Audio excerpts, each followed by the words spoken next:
Chapter 45, The Cube Storm. As the Legion make their way, using the Green Ape's GPS technology to try and find Torrid, seeing that most of the activity that is controlling the storm is coming from Hamo, the homeworld of Hamota, where Torrid's race used to live before they went mostly extinct. Earth has been hit by a couple of cubes, nothing major, but it can get worse. Hamo is mainly jade green like the element itself, hard hilly ground, cubes embodied in the ground or floating in the air with very few buildings including the Hamota temple. Nicole does take the chance to call Mike, explaining everything and planning how to cope with the brand new situation. Mike is sorry that Torrid stabbed their backs, and Mike reassures that it wasn't Nicole's fault despite Nicole explaining everything to Mike. But as always, Mike's reassurance and positivity despite the facts often helps Nicole. Retron eavesdrops on this and so comes up with an idea, once again building himself up and bringing down the Legion simultaneously. Mike gets the Earth to be more prepared, such as getting the servicemen ready and getting the new evacuation system in place for the residents. Retron takes the chance to go and find the satellite, which has been recently completed. And so he takes the chance to contact the many races on the opposite sides of the satellite, letting everyone know that this new attack of cubes is the fault of the Legion. This has made all these races unsure or feel disconnected from the Legion, which also means that they will help themselves and not help the Legion, to the disappointment of Mike later when he goes to see the satellite only to find out that no alliances are to be made. Torrid has arrived at his race's home world, but as Torrid arrives, he starts to hear a quick craft. And after a hard look, he sees that Diane is arriving. Now Diane has arrived, a fight between two powerful entities emerges. Diane uses the same method of taking down any powerful opponent, charging and beating up foes while fighting at them. But with Torrid, it is difficult because Torrid has many methods of keeping Diane away from ever touching him.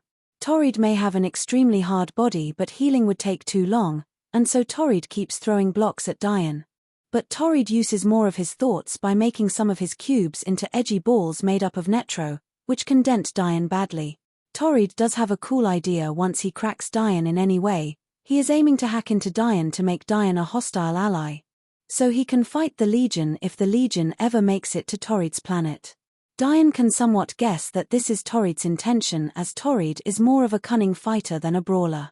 As Torrid tries to damage Diane, Diane keeps charging but gets baited into cube walls or whacked away by blocks, and most of his projectiles are taken up by cubes, unable to land a shot on Torrid aside from one or two hits.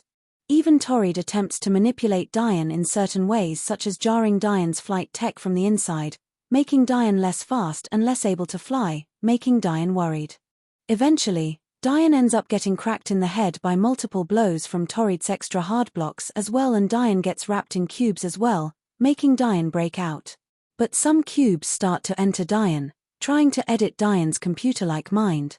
And Diane starts to see that he is getting rebooted, and he has no other choice other than forcing himself to shut down. He is better to be out of the fight rather than risking the lives of the Legion. With the fight done, Torrid keeps track of the cubes, and now he is to focus on them more, adding to the hits towards the planets using the cubes, harming or killing many. Torrid also sees that Diane managed to overcome Torrid's hacking by shutting himself down, which does annoy Torrid, but the might of the cubes should still be enough. He has had an idea to create a fighting entity to help him, but as he is currently controlling a galactic force, he cannot do anything else for the long term.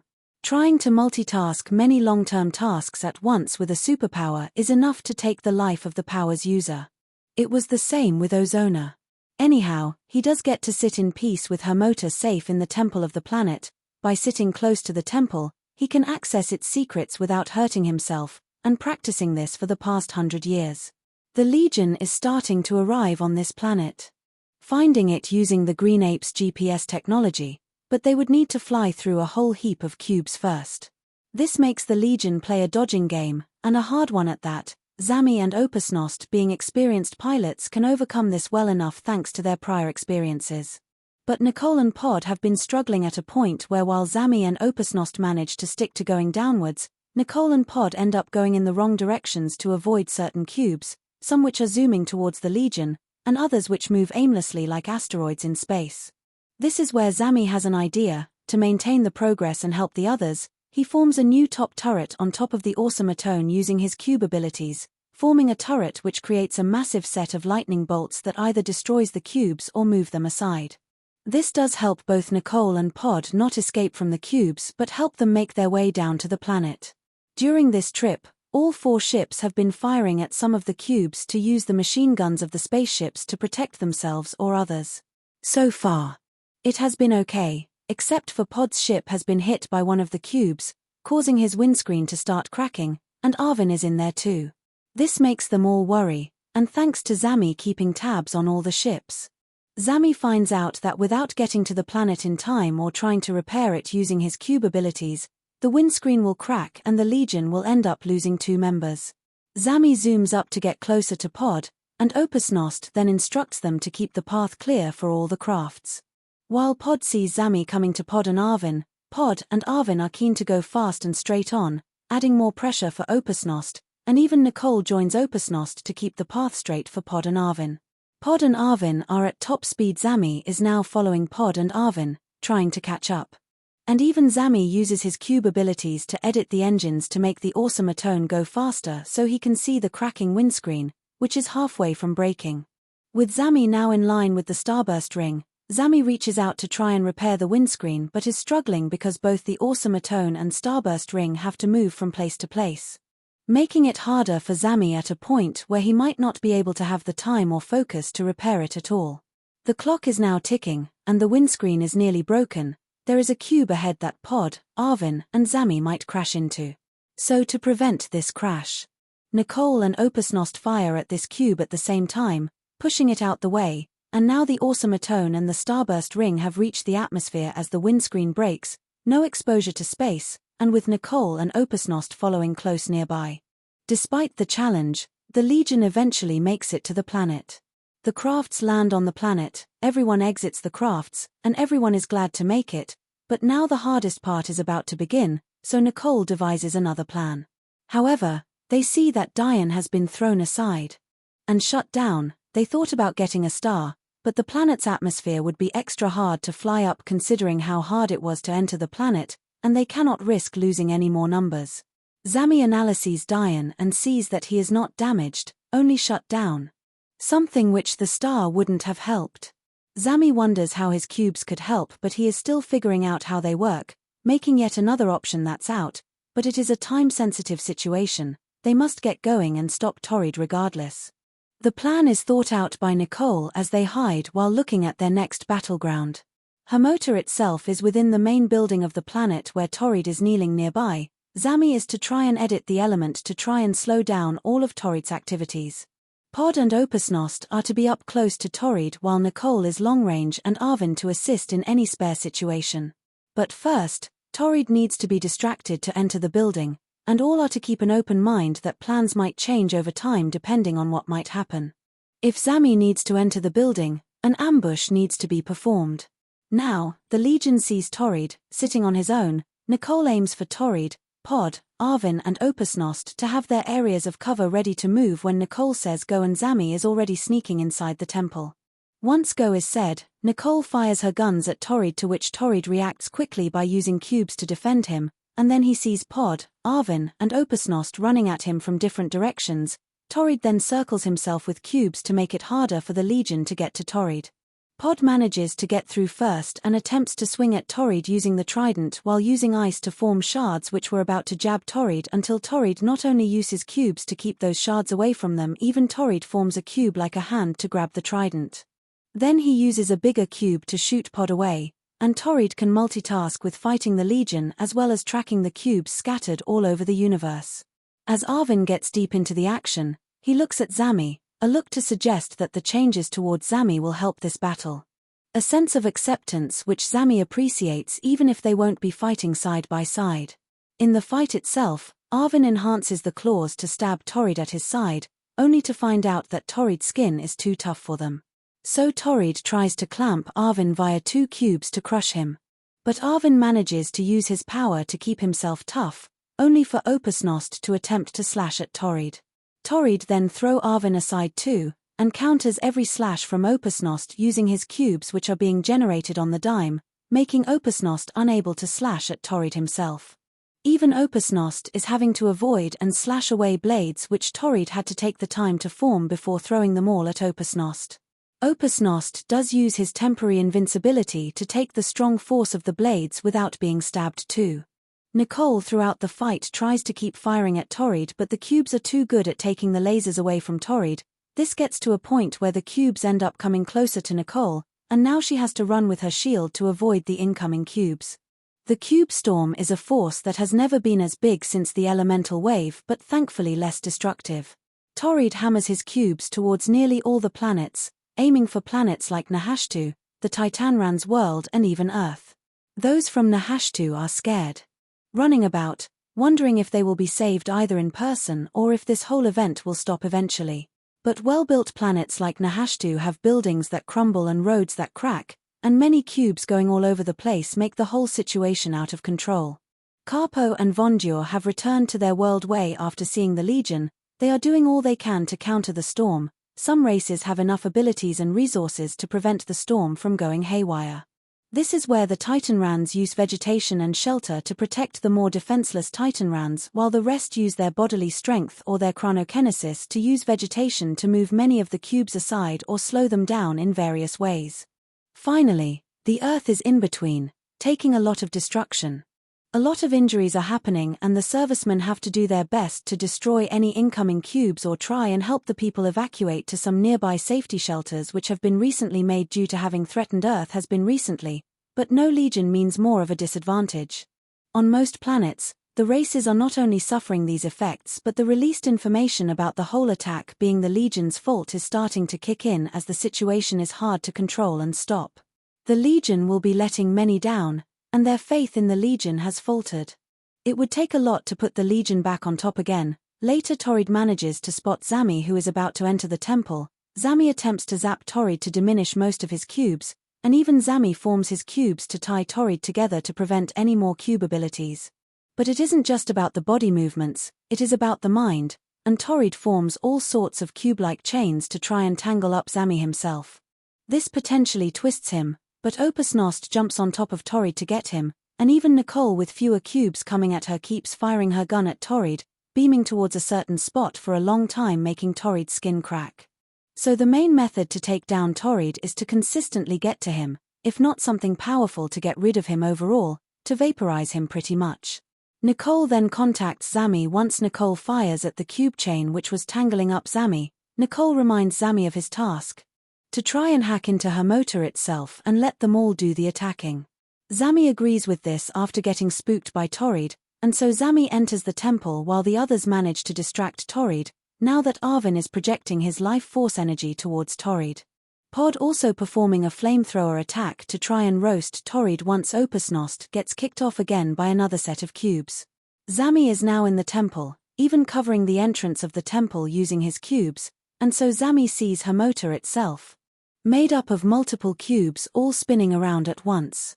Zami becomes nervous at first, but once he starts using his cube abilities, he starts to interact with the element. It does get him at first, but he cleverly goes into the element more by constantly shapeshifting his suit so it constantly regenerates, so the suit can take the damage and not him. Even adding to his power thanks to his lightning ability, and by doing, Zami can slow down the cube storm, even diminishing some of the cubes alongside trying to harm Torrid himself, if Torrid is a being who is made up of both living and solid matter. What's interesting about these elements is that when trying to use them, they connect with your mind, which makes anyone able to interact with the element and perform various abilities from it, and the more time you spend with it, the more you get the knowledge and unlock. This is the case despite being powerful forms of energy which can vaporize anyone via a single touch, so controlling the power first is highly recommended. Back to the fight, they all keep trying to damage Torrid. Trying to work together despite going for an approach where more independence is implied, Nicole is still firing her laser, even shooting her grenade launcher now and again, and the rest are going around Torrid to try and overwhelm him. Opusnost skids all over Pod's shape-shifting ice to gain some higher ground, and Arvin is on Opusnost's back to add to the close-quarter attacks, slashing the cubes away. Even managing to jab Torrid a couple of times, with Arvin acting as Opusnost's projectiles. Not to mention Pod tried to jab his trident through Torrid while freezing him to make Torrid's surface weaker. But this plan backfires. Torrid forms almost a living being that fights Opusnost up close instead, testing Opusnost's blade skills, and it encourages Arvin to get off. And even Arvin tries to fight Torrid himself once Pod is fought off by a wave of cubes. Arvin goes from one evolved form to the next, with bigger claws, body spikes, bigger arms and firing a life force from his mouth. Despite being at his most powerful, even that doesn't do enough. Even Opusnost becomes scared after fighting his cubes. Nicole then has an idea, seeing that Zamis' damage towards Torrid is not enough, only a few body cracks and diminishing a cube here and there whether it's Torrid's or the Storm's. Nicole then contacts Opusnost to go and help Zami. If Opusnost temporary invincibility can intake force, then it could help Zami get to the element better. Opusnost agrees, seeing that power is not just about being more intimidating, and Zami needs the individual strength of Opusnost. Zami sees that Opusnost has entered the temple via Zamis' cubes, and Zami builds up the door again once Opusnost is nearby. Zami explains that the procedure is rather difficult, thinking the progress has been very minimal. Opusnost then stands opposite Zami, holding his arms. Opusnost then goes to withhold his temporary invincibility longer than he ever did, taking some of the power away from the element. This enables Zami to go deeper into the element, not only slowing down the storm more which reduces the battering of the planets. Even Torrid starts to struggle with summoning cubes and with many of his cubes evaporating from existence. Thanks to this teamwork, Opusnost understands more about what being part of a team is about and Zami is very thankful for Opusnost's help. Not only does this fight get harder, but the storm towards all the planets has been getting worse. The most deaths have happened in a long time throughout the galaxy, and this even risks those in the Deepar fortress. All the allies are at the fortress, performing all sorts of abilities to reduce the cube's activity coming towards them. A couple more are dead already. Mike has provided updates for Nicole now and again about the condition of the Earth, which is possibly occurring on other planets too. Meaning the Legion needs to hurry before the damage increases further. Nearly all the planets are reaching levels of nearly fracturing societies and systems. While this happens, Pod then has an idea. He concentrates extra hard to create a second form, made up of fire, ice and water. A giant pod is made to counter the power of Torrid. Torrid, despite getting a weaker response to this by creating his giant form made up of cubes, and Nicole and Arvin try to help Pod by destroying the cubes to try to get at Torrid. This leads to a brawl of power, with both giants punching each other, and so far, Pod is getting the upper hand, able to freeze and burn most of the cubes, whether it's Torrid's second body or if the cubes are coming at Pod. Torrid then has an idea. Torrid then uses his abilities to form a solid figure of Mechajaw. Remembering what he looks like from the elemental wave battle, he shows this to Pod, distracting Pod, scaring him, and Pod loses concentration, and Torrid throws his second form onto Pod, knocking Pod out and wrecking his second form. As Torrid wrecks Pod, Torrid quickly zooms towards Pod, building up blocks for a deadly finishing blow for Pod. Before Pod goes out on a bad hit, Torrid states some words about how Morphils are truly worthless rot within the universe, never doing anything good. They too have been in the way of his goals. They have got in the way of Torrid many times when some Morphils were curious. They are sent all over by Mechajaw. After all, when he is on other planets, Mechajaw never knew about this. Torrid even talks about how he likes being the only one of his kind to make him more significant, making Pod wonder if he is the only worthy Morphil around. After all these Morphils, including Mechajaw having been chasing Havoc all the time, were generated like the new Stonos and the Net robots, making Pod wonder if he is the only worthy Morphil around.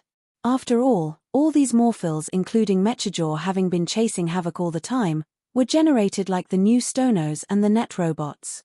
And Pod has had his mind evolved to a point where he sees himself as a more aware being compared to the animals wrecking everything. This leaves Nicole and Arvin to be the remaining fighters. Torrid sees the temple has its entrance blocked, so Torrid forms another cube hand to rip the custom door open, scaring both Zami and Opusnost. This makes Zami consider putting all of the efforts towards Torrid, not only via hacking into the element but also by trying to form various cube structures to keep Torrid away from the element, but sadly this means the storm resumes its normal speed. All those residents around the many planets notice this change of speed. causing mass panic. Everything is unpredictable. With Torrid also using cubes to keep Nicole and Arvin away from him, the fight is getting more desperate, and considering all the changes that have happened and what could happen in the uncertain future, Arvin then has an idea. He forms tentacles out of his body to grab all of Nicole's explosives, which puzzles Nicole at first, but she couldn't talk to him in time, as Arvin uses all of his life force to make himself both strong and fast. When Torrid uses his cube hands to grab Zami and Opusnost away from the element, which knocks out Opusnost, Zami forms many lightning blasters around his suit to keep Torrid back. Even mixing it with cubes to add to the damage, while it is getting to Torrid, it is not surface damaging yet. And Arvin helps Zami by making the biggest tentacles which grab Torrid away from the temple. Grabbing Torrid towards him, while Nicole continues to fire at Torrid, both Arvin and Nicole's explosives blow up, which finishes both Torrid and himself. Both have vanished from extinction via a massive explosion, and the fight is over. At another time, maybe Arvin may have gotten used to the changes, but as the least flexible regarding the future, it was noble of him to give up his own life to help the future of others. He was part of a collective and it was fun while it lasted. Both Pod and Opusnost wake up from this, plus they can see the cube activity has also stopped, with Zami sensing her motor that the storm has also stopped. The planets shall not be battered anymore. But most of the damage has already been done. Buildings have collapsed, lives have been lost, and the lands do not look the same, with most of it being made up of cubes which have landed on the ground. While the Legion is all worn out, they are mainly sad that Arvin is gone. Aside from a couple of instances, they never saw the full picture that Arvin had never been happy with the changes. He has been hooked by nostalgia when everything was simple, and even the future would be unknown. Who knows what the future could be like? Will the Legion still have its fan base? Would anyone consider joining the Legion? Would Opusnost or Pod stay? Those questions had been spinning in Arvin's head for ages. Zami and Nicole are distraught. Opusnost is still sad despite not knowing Arvin as well as the others, while also wishing to know more about him, and Pod is angry, feeling disconnected. What makes matters slightly worse is that after learning that the Titanrans are trying to resurrect races, the Legion has now been responsible for 2. No more Graditis and no more Evolos, for now, and while the Titanrans would be happy to help, this adds to the dread.